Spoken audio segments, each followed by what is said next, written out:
But we do begin with the big story on the frozen pond. Both Michigan and Minnesota still alive in their respective quest for this year's national championship. The Gophers will face BU in the first of Thursday's semifinals. The Wolverines take on Quinnipiac in the late game. To set the stage, we make the first of several trips to Tampa. Our Frozen Four crew of Dan Kelly, Paul Caponigri, and Fred Pletch standing by. Thanks, Rick. So excited about the Frozen Four beginning tonight. And oh yeah, we've seen this film before. Two Big Ten teams make it. The same two teams that made it last year, Minnesota and Michigan, and two tremendous teams that have made it here, Fred. Well, if you had said at the start of the year who's going to represent the Big Ten at the Frozen Four, you would pick these two teams. Other contenders, obviously, Ohio State had a fantastic year. Michigan State, their program is on the rise. But everyone knows Minnesota, the players that came back specifically to win a national championship. Bob Motzko, I remember talking to him in January saying, you know what, regular season championship, playoff championship, yeah, great and good. But in 20 years, people only remember one thing. Who won the national championship in 2023? As for Michigan, are they expected to be here talent-wise? Maybe, but, this is a team that hired a new coach, an interim head coach in August 7th. So it's, they've got the talent, but you have to get the coaching, and a lot of things have to fall into place as well, infrastructure-wise, to get the job done. And, the pageantry of being at the Frozen Four. As we see a team practice out here, it's just different when you come here. You're doing a lot of different media things. It's fun. I think it's a great thing. I wish I would have played at a Frozen Four, but it does bring a different element. And I think as these teams, we're here last year, not all the players, but they can lean, some of those young guys can lean on the Luke Hugheses, the Brock Fabers of both teams, say, hey, if they need to. I don't think they need to do that, but they can. And it just makes it have them just, maybe if they need an inch, maybe that's an advantage they'll take. Yeah, lots of experience in big game, right, big event situations on both these teams, from the World Juniors to last year's Frozen Four to the Olympics. Yeah. Just one after another. But a lot of inexperience as well, Cappy. Sure. Both teams have a lot of freshmen. That point that you bring up about having guys who've been to the Frozen Four last year, does that kind of cross over and take over that effect? And more important than the fact that they have so many freshmen. Yeah, I think, Fred saw it all year too. These guys they're not freshmen. I mean, they are in a name only. I can't think of too many of them that came in and you thought, oh, that's a freshman mistake. I mean, they come in right away and they look, I just marvel at it, because I'm like, when I was 18, I was just trying to get off the bench in junior hockey. And these guys are coming in here. You got two of them are Hobie Baker finalists. So it just seems like the stage is never too bright for both these teams. And you'll hit on it with Michigan a little more, as they kind of just go with the flow. They're like, this is like just, we might as well be at Yost or at Munn. Nothing bothers those guys. I've seen it all year. They're almost too young to know what they shouldn't be able to do. I mean, they think they can do everything, win any type of game, score a ton of goals, and then go out and have fun and grab the PA system on the plane and sing a song on the way back home. I mean, they're just having fun. And if you look at what Michigan has gone through, we mentioned Brandon Arado, August 7th, so he has to hire a staff. He has to maybe re-recruit some of his players who had an opportunity to leave. Then you get into November, the series against Minnesota with the adenovirus, and Stephen Holtz in the lineup tonight, number 24 for Michigan. He almost passed away. I mean, it was touch and go for a while. I was in Brandon Arado's office on a Thursday, and a pillow and blanket are on the couch. He slept in his office all week. And then you go into, all the players away at the World Juniors. You can say, well, they didn't play any games then. Well, either did Minnesota, but that's a grueling, trying experience. I think the saving factor this year is that was in Canada, in Halifax, and they didn't have the European overseas travel. But it's been quite a job by Brandon Arado, and everyone was glad to see the interim tag removed last week. How about the Hobie Baker Award? For the first time since 2009, all three finalists come from one conference, and it's the Big Ten Conference. So it's just another thing that the Big Ten Conference can hang their hat on. Great debate. Who's the best player in college hockey? Reminds me, going back North Dakota, Ryan Duncan. Remember the year about Ryan right. Duncan playing with T.J. Oshie and Jonathan Taves? And I Yeah. think the line was, best player in the country. I don't even know if I'm the best player on my line. And Brutal that's honesty, right? and that's kind of what Logan Cooley and Matthew Nyes go through. Right. Adam Fantilli, with Cooley, Nyes, and Snuggerud playing together all season, Yep. put up unbelievable numbers. Are they the best line in college hockey? Easy to make a case for it. All I can say about Adam Fantilli is his production remains unchanged throughout the year, no matter who he's played with. I mean, he started the season with Dylan Duke and Mackie Samoskevich. They made the trade, flipped wingers with him for the series in Minnesota. And since then, Gavin Brindley and Rucker McGroarty have taken off. So when you talk about a player that drives a line, Adam Fantilli, to me, is at the top of that list. And then let's just talk about the youth again. I mean, it's the theme of the Big Ten now. It's kind of theme in college sports. These guys that come in, guys and girls come in as freshmen, and they own it right away. 2 of the 3 are freshmen. Matthew Nyes, the grizzled veteran, as a sophomore that are going for this award, and it's amazing what they do at this age. And with the Minnesota guys, I love how those guys complement each other. And Bob Motzko said it before, is like they play differently, but they gel together because of that. And so it'll be, he jokes, he's like, maybe they'll split the award finally for the first time. And I'm like, that sounds like a pretty good idea. But just going back to the success of the Big Ten leads to this Hobie Baker finalist. And I think with Fantilli, I love how he's grown, I think, his off ice, or you could say on ice, with the discipline, because that was a question mark with him. I think he's learned and he's gotten better that way. And so now you can look at him as his talent along with how he's handling himself around the game. And I love Matthew Nyes. I mean, he's like, we're bringing Big Ten football to hockey. I mean, he's such a hard worker. Just a power forward. But something associate coach Steve Miller of the Gophers told me early in the season. Remember, Matthew Nyes was an undersized kid as a youth player. Yeah. So he had to be a skilled player as a young guy. Now that he's, 6'2", 200, and he's got that power with him, he's still making those skill plays he made as a youth. Unbelievable. A question for both you guys to kind of put you on the spot. Justin Close, his body of work has been great for the last year and a half since he assumed the starting position, but I like big goaltenders. A lot of people do. Does Michigan, because of the size of Eric Portillo, have the advantage in goal if these two teams meet? I guess I'll start. I don't know. He's won the last 2 big games against them, right?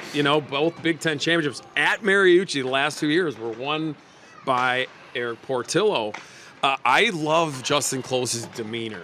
He's just, and a lot of goalies have that, like that steady and calm influence, but where he came from and what he was told when he got to the University of Minnesota, that he was probably just going to be the 3rd string guy and maybe never play, to being thrown into the number 1 spot mid-season and then take his team to the Frozen Four last year and then have him back here again. I think he's benefiting, but Eric Portillo's probably got the talent side, right, that you want. It's just amazing that I hope we get to see that one more time. It can't be the rubber match, though. I think Minnesota's like, hey, it's our turn finally.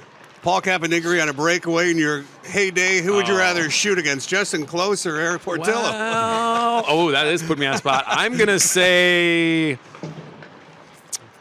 Justin Close. Just because the size. The size issue. Yes. And the thing you have to remember about Justin Close is he's got, this is one of the great stories in college hockey in the last year, to my mind. But we always talk about Justin Close and that unbelievable defense that guards him. Yep. And how often do you see Justin Close have to handle a rebound? Yeah. It seems like Faber and Chesley and Johnson and Lacombe, Kester, Middlestad, whoever, they're always there. Yep. It's like, Justin, your job is to stop that first shot. Don't worry about the rest. Even though he's, positionally sound and he's ready for the rebound and stuff, but it's very seldom Justin Close has to face a barrage. Yep. Big Ten, just overall, a dominating year. 4 teams qualify for the NCAA tournament. We have 2 quality teams here in the Frozen Four. 2 just missed, Michigan State and Notre Dame, and then your old coach is going to kind of resuscitate the Wisconsin program. Wisconsin. It's going to be the conference is if you think back when it started, it almost caught the Big Ten at the wrong time. But when you thought about what it was going to be, you thought this, and what it's going to be might even be better than what we thought. But right now, with what we've seen this year, and then the pairwise, we had teams in the top 10, like 4 or 5, 6 teams. And that's why the records weren't that great, aside from Minnesota. I mean, in the league, I don't think anyone was over 2 games over 500, but yet everyone was going to be in the tournament or making the tournament. So it just also makes for you're so battle tested. These teams made it. Ohio State just missed it against Quinnipiac. So the league is so healthy right now, and it just got bigger and better with the coaches, most recently Nightingale and Hastings in Wisconsin. And let me add this. I loved Jeff Lurg and Justin Abdelkader and Tim Kennedy, but Michigan State Spartans, the last Big Ten team to win a national championship, 2007. That's a long time ago. I'd love for it to end this year, and I hope it ends this year, starting tonight with a couple of victories by Big Ten teams. But I think in the next few years, it's almost inevitable. It's got to happen, right? It's like the Cubs. Through, right? It's got to happen. But to your point, Dan, like these teams with the little experience now, the battle tested from the Big Ten this year, it feels right. I'm not trying to jinx anything here.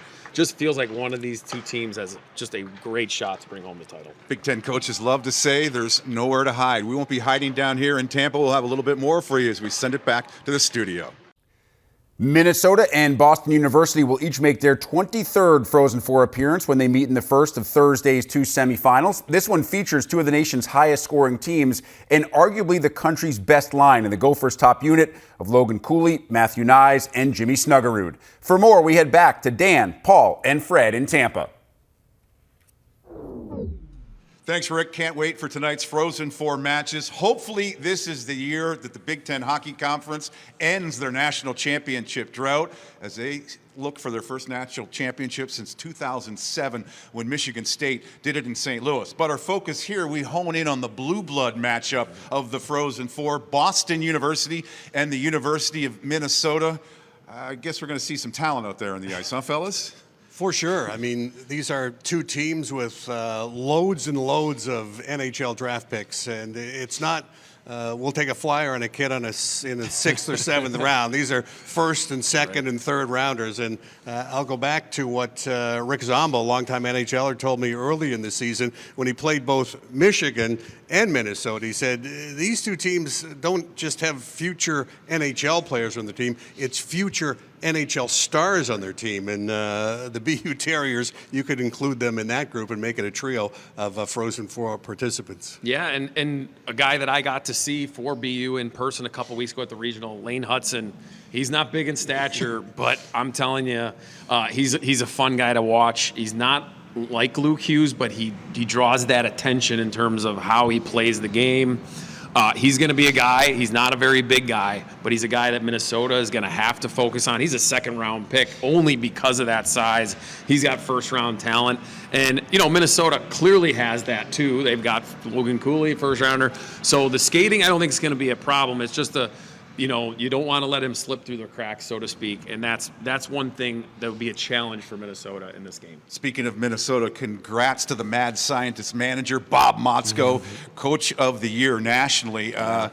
Brilliant coach. He's had a singular focus all season over a national championship. He's got a tremendous power play, Fred. Could that be a big factor against Boston University, his potent power play? Well, anytime you go into a one-game shot, one-game showdown, it's all about goaltending and special teams. And when you don't have to change your lines on the power play, I always think that's an advantage. Yes. So he's got the big horse, Nyes, net front, doing the work in the corners, although he's still a marvelously skilled player. You've got Logan Cooley, his unbelievable skill and compete level. That's what surprised me when I saw Logan Cooley first off, was that compete level. And then Jimmy Snuggerud, who you think, he's just a sniper, but he's got a complete game, but he also can find those quiet areas, and when Cooley and Nyes get the puck to him, bang, he gets a shot off. But for me, their power play kind of starts on the back end with Jackson Lacombe. All-American as a sophomore, and then he bulked up. He's bigger, stronger, faster, tougher to stop. And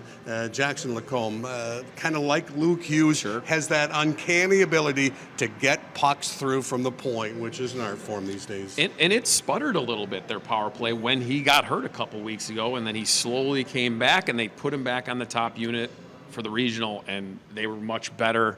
BU's special teams aren't that good. They're in the 30s nationally in both power play and penalty kill, and it's a little bit surprising with their power play, but what I saw is they just kind of can get stuck in a rut out there. They've got the talent, but it doesn't seem like it's meshed that much, so I think Minnesota can take advantage on the specialty teams. They weren't unbelievable special teams, but they're really solid all year. Their penalty kill was solid. And BU is just an average one. So when you're nitpicking on this game and finding little advantages, there's another one there for the University of Minnesota. As you guys know, championship hockey, oftentimes it's not always the superstars or goalies winning games. Sometimes it's the third or fourth liner or sixth defenseman. Sure. A group question for you two. Who do you like for the X factor for Minnesota in this matchup? Well, I've loved Aaron Huglin, the Buffalo Sabres draft pick, since he was a freshman last year. Great skater. Great skater. Again, unbelievable compete level. You talked him off the ice. Always a smile on his face, so you know he's a great teammate. And he was kind of snake bitten, as he getting all kinds of chances in the first half. Things weren't going in, but I see him as a clutch player. 3 goals now in the past 5 games. You go back to last year's NCAA tournament, and he assisted on the winning goal in overtime by Matthew Nyes against UMass, then scored the next game against Western Michigan. So with Pitlick and Aaron Huglin in the center, whoever plays the right side tonight, to me, he's a possible X factor for the Gophers. Yeah, I like you stay at the forward position and the veteran players, the Jackson Nelson line with Bryce Brodzinski. When those guys are going and you add those third line, I mean, it's almost like it's an embarrassment of riches. And when those two guys are firing, it's like, okay, BU, what do you do to match that? You really can't. You just hope for the best, and they don't. If those two guys are firing, even with the fourth line, it's just really good. But if Jackson Nelson's going and Brodzinski's going, I just think this Minnesota team is unstoppable. Obviously, the X factor, Drew Comesso, the second-round pick of the Blackhawks, in net for Boston University, is a solid goaltender, makes all the saves. But if Minnesota's generating and those X factors we've talked about are going, I just don't see how Minnesota doesn't come out in front. BU has won 9 straight. They're in good form. Is Minnesota right now, are they peaking at the right time? Well, Bob Motzko is the master of molding and shaping a message. And I watched him in his press conference yesterday, and they asked about BU, and he said, well, to me, they're the favorites here. They've won 9 straight, as you mentioned. They won their league. They won their playoff championship. They won their regional. But let's give Bob Motzko's team a little credit, too. They went 19-4-1. In the Big Ten. Everybody says, well, it's a tough Big Ten league. 4 teams in the NCAA tournament, 2 more on the bubble. They won the league by 19 points. For the record, right? Yeah, 19 points. And, I watched them play Michigan in December, Michigan going through all their trials and tribulations, and people said, well, it wasn't a fair fight. But even you reverse the 6 points, and they still win by 7 or 8. I mean, it's been an unbelievable season by Bob Motzko's team, but he knows they'll be measured by one simple fact: who wins the national championship. Yeah, and let's not forget why many Minnesota Golden Gophers came back. When we sat in the Frozen Four last year, we thought Brock Faber's going to go, Jackson Lacombe, Ryan Johnson, all first and second round draft picks that had played 2 and 3 years in college, and you're thinking, okay, this is the end. But those guys came back, and not only did they come back, they came back with the right mindset. Brock Faber is a great leader, and you didn't feel at any point that their foot was half out the door looking at pro hockey. Their focus was on this. They're finally at the moment they've been waiting for all year, and I think they're just going to put on a show and do a great job.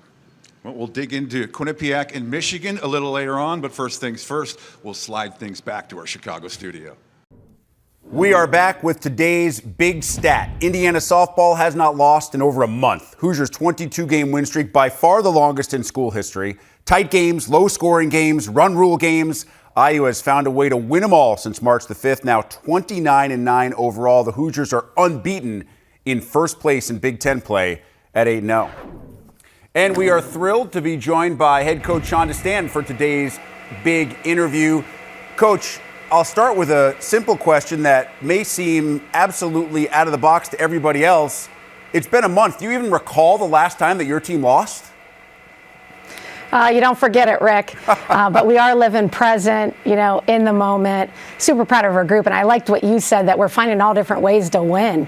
And, it's fun when you're winning. And I'm proud of this group, and we're proud to represent Indiana University.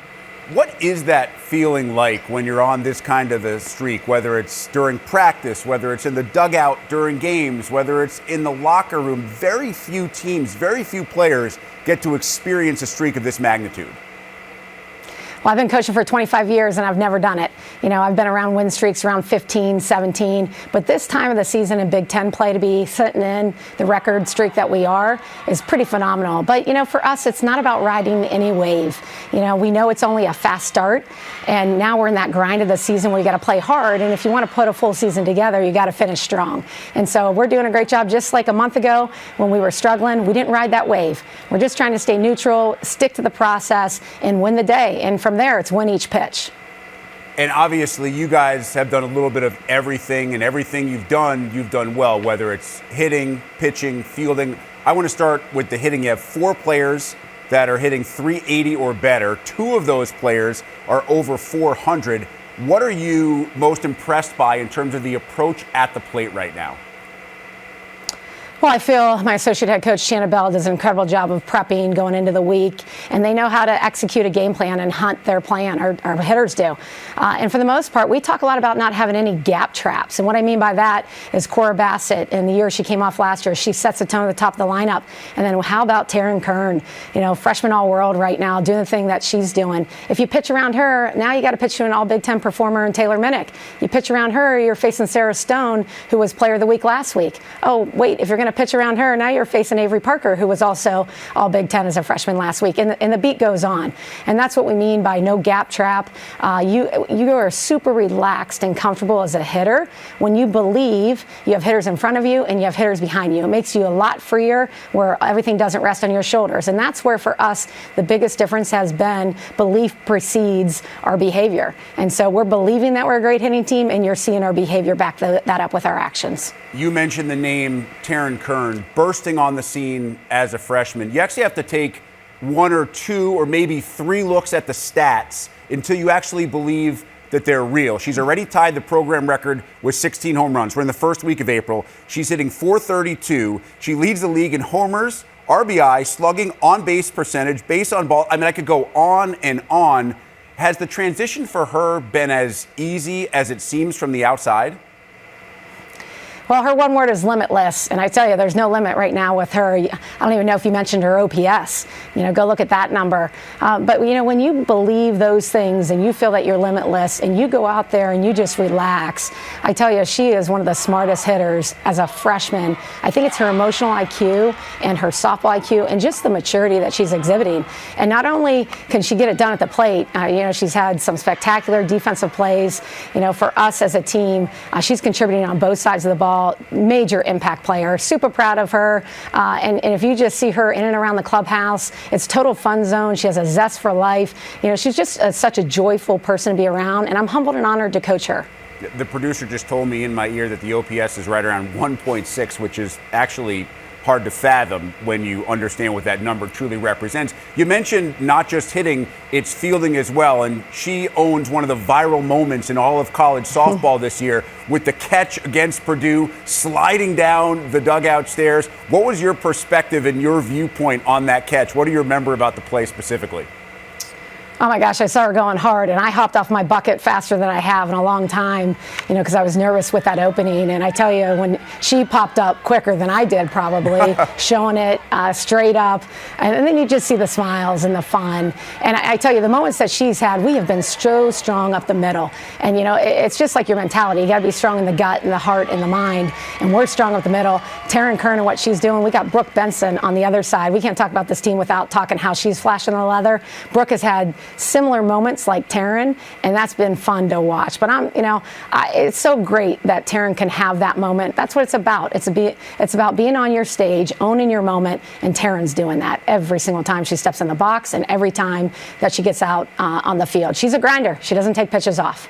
Being strong up the middle, as you've talked about, such a common thread between championship teams, and that includes having an ace inside the circle. Brianna Copeland, I do not believe, has lost a game this year. She's averaging about a strikeout per inning. What does she provide for you when she's the one dealing the pitches?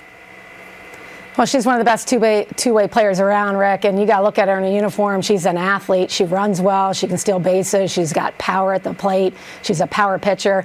And we've been very transparent. We've said from day one, this group, on paper, yes, Brianna Copeland is putting up ace numbers, but we feel like we're a pitch-by-committee team, and I feel like that group has done a really good job of shining and elevating. So when Bree needs to pass the ball off, we've got Heather Johnson coming in and getting the job done. Macy's had her moments, and then what I really love is we had a freshman get in the action last week in our rivalry game. She's a Hoosier, and she just was so proud not only to play in that game and pitch in that game, but come in with a one-run lead, shut it down, and get her first Big Ten win.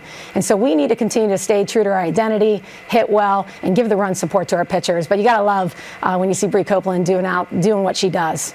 And trying to stay unbeaten this weekend with a road trip to Minnesota. I'm interested, from a coach's perspective, how do you manage the expectations when you're in a spot that you've never been in before, having won 22 straight games, a spot that none of these players have ever been in before, understanding that at some point the streak will have to end? Sure. Well, we don't talk about 22 in a row or 20 in a row until after the game. No different than any big game you're in. It's still 60 feet turn left. And so it's fun, when we got to whatever the record-breaking number was, I think it was 19, ahead of time we bought some confetti cannon, and we're going to celebrate with them because you don't have enough clap moments, and it's always about the next pitch, the next play, the next win, and then you look up and you never celebrated anything. So we're teaching our young athletes to celebrate the moments in the moment, but we want to be super present. We don't want to be perfect. We want to chase excellence, so we'll talk about it, but we really will talk about it post-game, what the game meant. In the game, it's about base two, quality at bats, passing the bat. And this weekend, what you're going to see is one of the best pitchers in the league in Peace facing a great hitting team. And I'm looking forward to that matchup. We've never been up to Minneapolis, and so it's going to be new for our team. The weather looks like it's going to be great for their weather. And so it's going to be an exciting weekend. The Big Ten, nobody's safe. It's going to be a battle. It's going to be a fight. And I'll go to battle with this group, Team 50, any day of the week. Hey, listen, when you've won 22 straight and the weather is going to be good in the Twin Cities in the first week of April, you're doing something right. Shonda, Stanton, and the Hoosiers doing a lot of things right with that win streak. Coach, we truly appreciate the time. Best of luck this weekend up in the Twin Cities, and best of luck throughout the entire Big Ten season. Rick, thank you. We appreciate the coverage in the Big Ten Network. Go IU. As we welcome you back inside Big Ten today, you look at the numbers on Riley Moss's career resume, nearly 160 tackles, 11 picks, couple dozen PBUs, 3 touchdowns in that Iowa career. He was the defensive back of the year in this conference in 2021 and put up some pretty good numbers at the Combine. Now it's all about waiting to hear his name called at the NFL Draft in 3 weeks' time. And we are excited now to be joined by the Hawkeye Riley Moss. Riley, what's this time like for draft prospects between the Combine, Pro Days, and the actual draft, which, as I mentioned, comes up in about 3 weeks?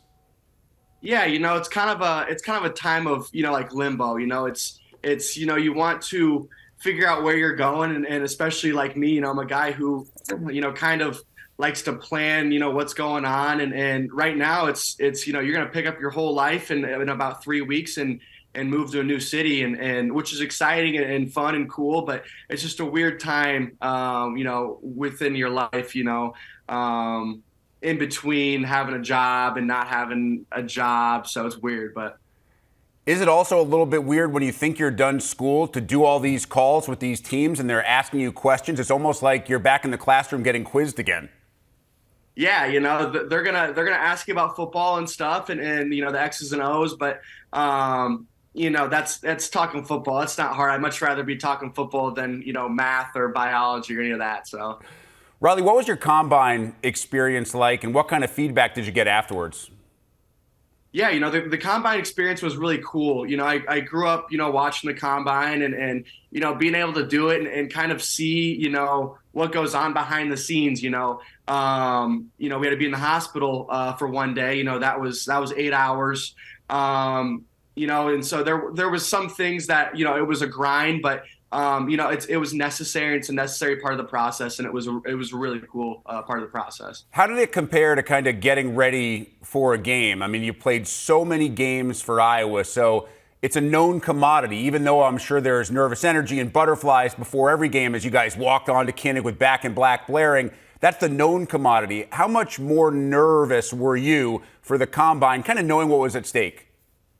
Yeah, it's just a different, environment. You don't really know what to expect. You know what I mean? And some people will say, well, yeah, you're just running, you're just jumping, but it's a lot more high pressure than that. And I found, as the day progressed, through the combine, the more that I just kind of relaxed and just ran, just jumped, just played football, way easier, way more fun and a lot less stressful.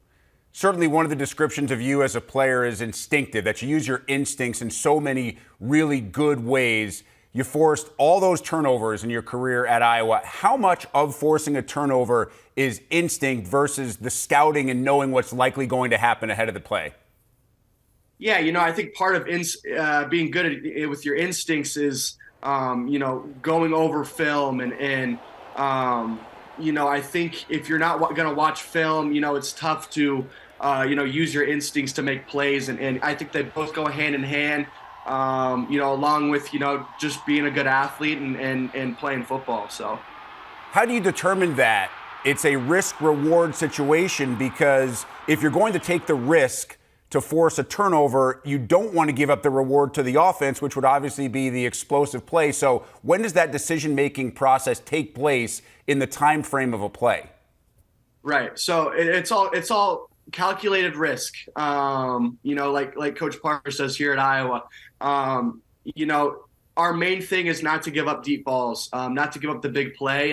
And that's why our defense has seen so much success. And, in terms of that risk reward, you're going out there and sometimes they're throwing the 50-50 ball at you.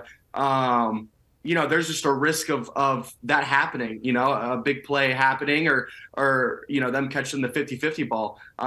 It's all how you, come back from a big play or from a negative play and how you play after that. So, Raleigh, I'm not sure how much of the draft analysis you read from the quote-unquote experts, and let's be honest, they don't watch all of your games. They're only watching selected plays, but a lot of them say that they believe you transition best to the NFL in a zone scheme as a defensive back. Would you believe that that is true, or is that too much of a generalization based on what you did in your career?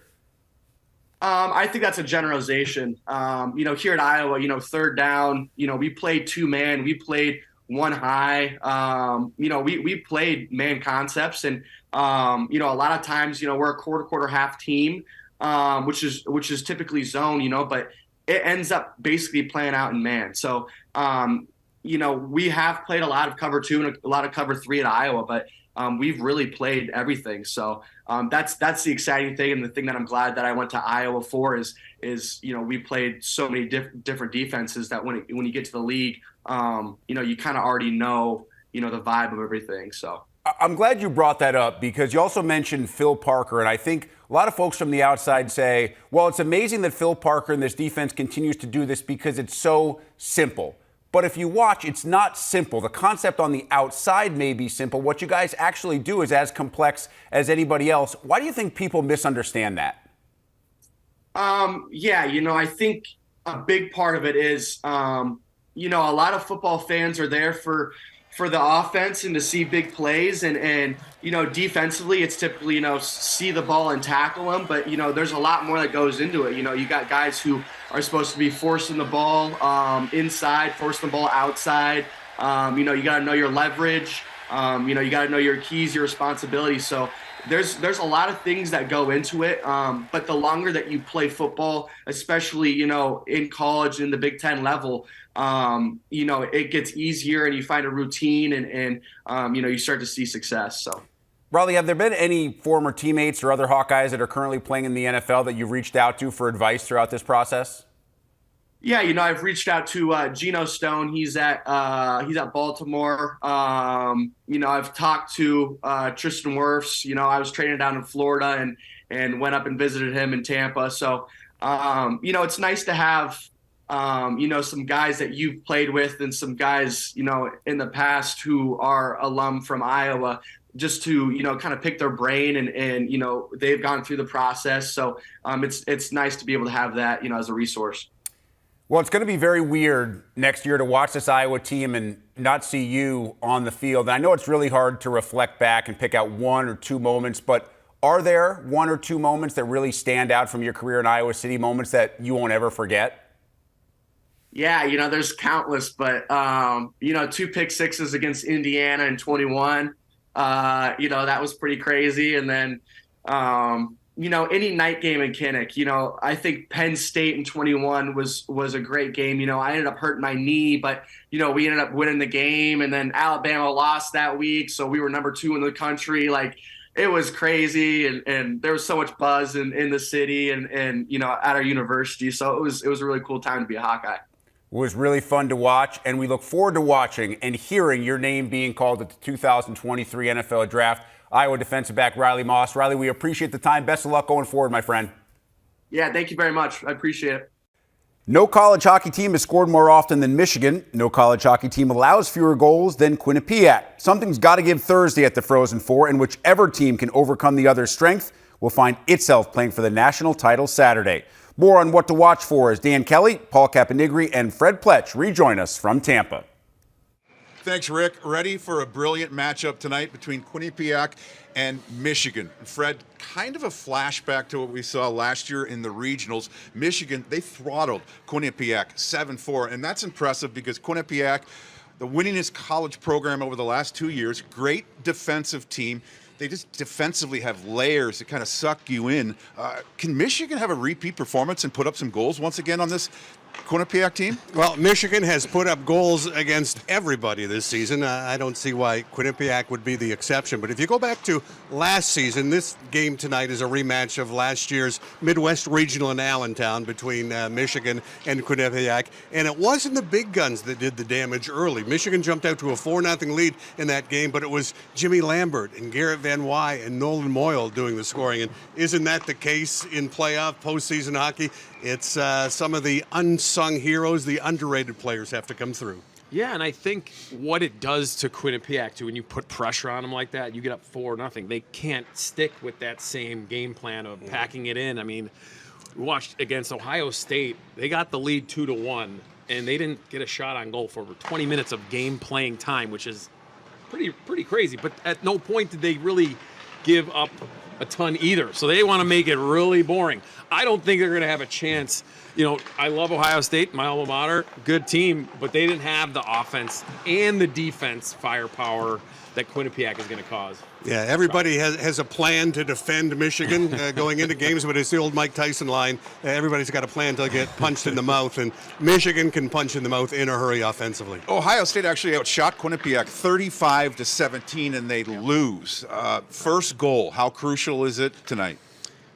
Not as crucial for Michigan as it was for Ohio State, because Ohio State at times had trouble scoring goals. That was kind of their bugaboo. Michigan has not, and like Fred's seen him more than anybody. He knows the ins and outs, and I just think Michigan just never feels that tightness. And I think great example last week at the regional final, they're down 1-0 late in that game. The Allentown crowd is for Penn State. You're starting to feel the pressure.